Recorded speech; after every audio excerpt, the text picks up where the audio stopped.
In 5.E.2, we're going to take a short break from working with polynomials, but we'll still be seeing some little bits of exponents show up here, which is actually why we had to wait until we talked about negative exponents.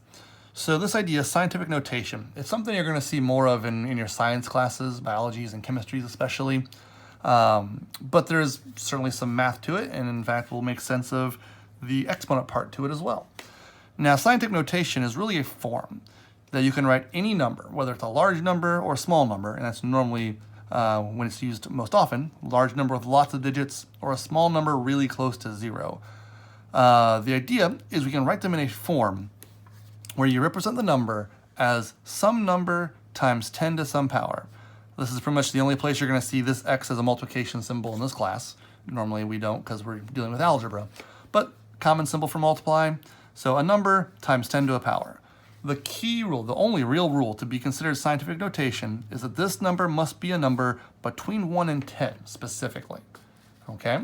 So, taking this number, not a generally huge number, probably not a number you would normally write in scientific notation, but I want to show you where this comes from. Rather than just saying, here's how you write it, I want to show you what this form is trying to have us do and why it makes sense.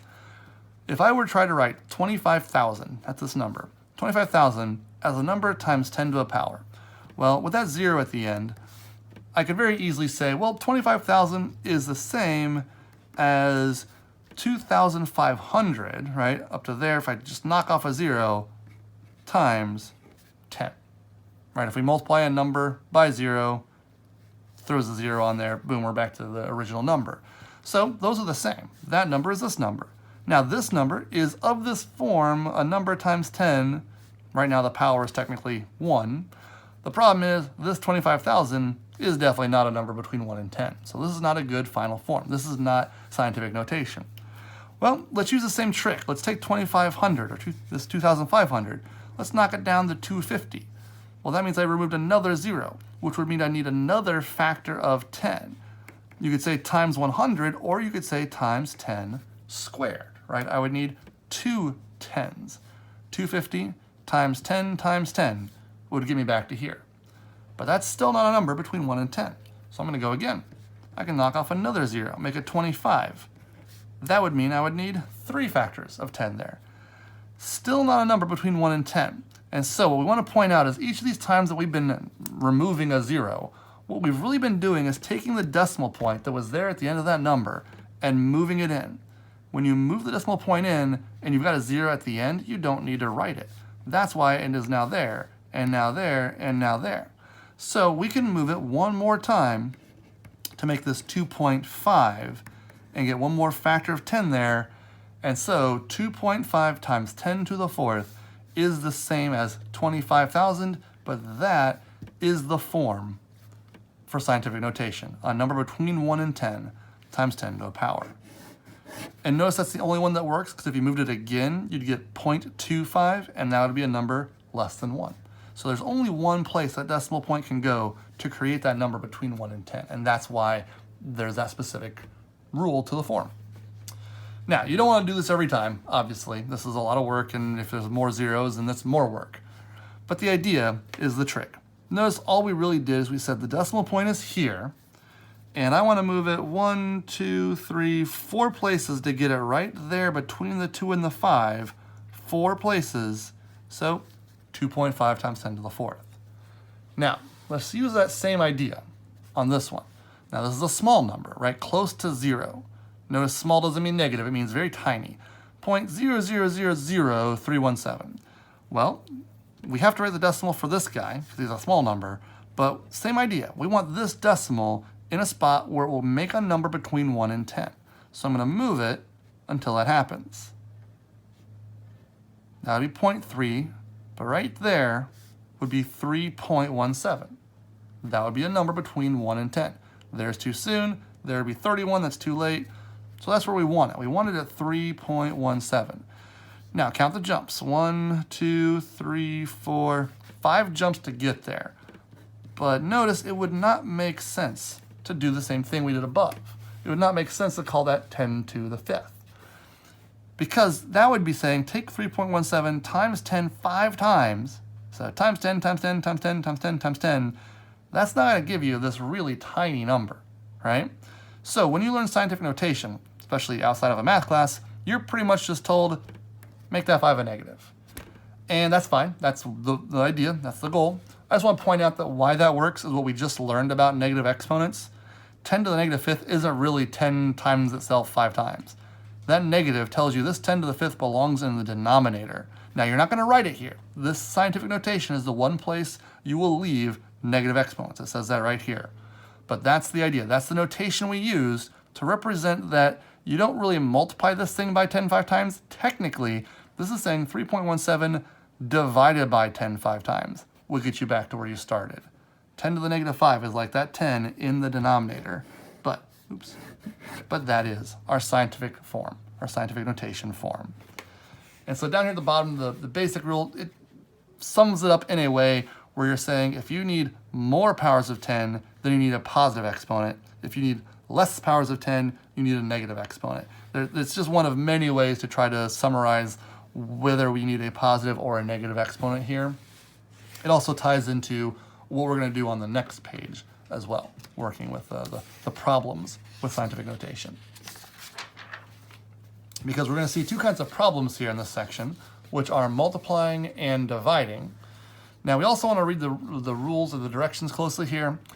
It says evaluate the expression using exponential rules and then write the results in standard notation. Standard notation is the number, not scientific notation. Now, when you see this problem, 3 times 10 to the 8th is scientific notation, times 2 times 10 to the negative 5th, scientific notation. That's still all multiplication, right? Those are multiplication symbols. So we can, again, as we've seen before, use the commutative property and just say, well, the numbers make sense to multiply. Let's multiply the numbers, the a's.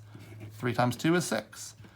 Now, if we take these 10s, those are the same base. Those are both 10 to a power. And we learned that when you multiply similar bases, you add the exponents. So times 10, and that's going to be 8 plus a negative 5, so 10 to the third. So that is the actual rule. That's how we use exponential rules to multiply those two numbers together.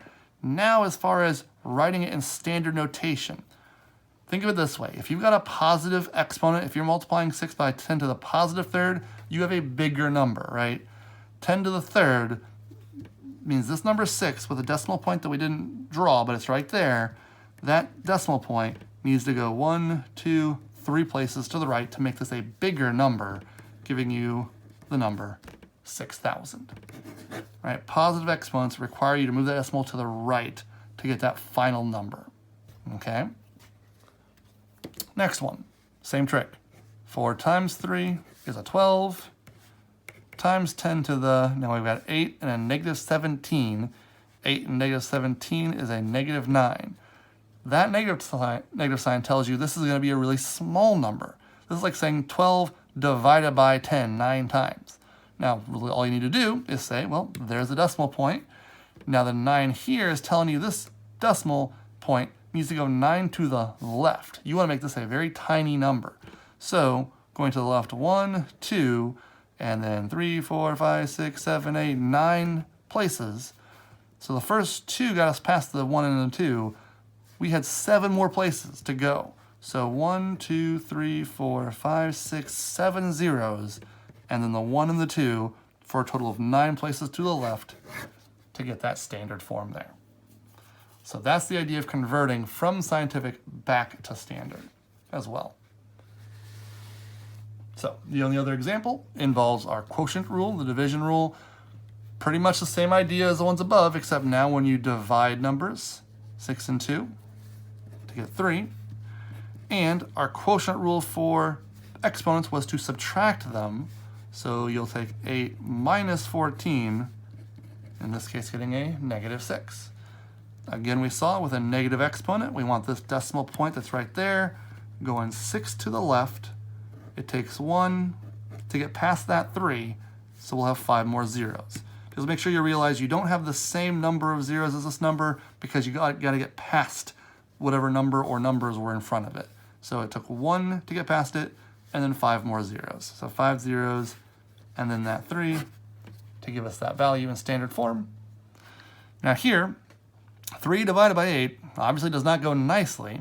Whip out a calculator, ask for 3 divided by 8, and we actually want the decimal. This is probably the only problem where you want the decimal form. We're not going to keep it a fraction like we normally do. 3 divided by 8 is the number 0.375 times 10 to the, and again, the quotient rule of 21 minus 15 to give me a 6. And that 6 is positive. That positive 6 means this decimal needs to go 6 places to the right. So if I had 0.375 and it goes 1, 2, 3, 4, 5, 6, right? 3 to get past it, and then 3 more spaces to get those zeros, the 375, 0, 0, 0, to have our final answer in standard form for 375,000.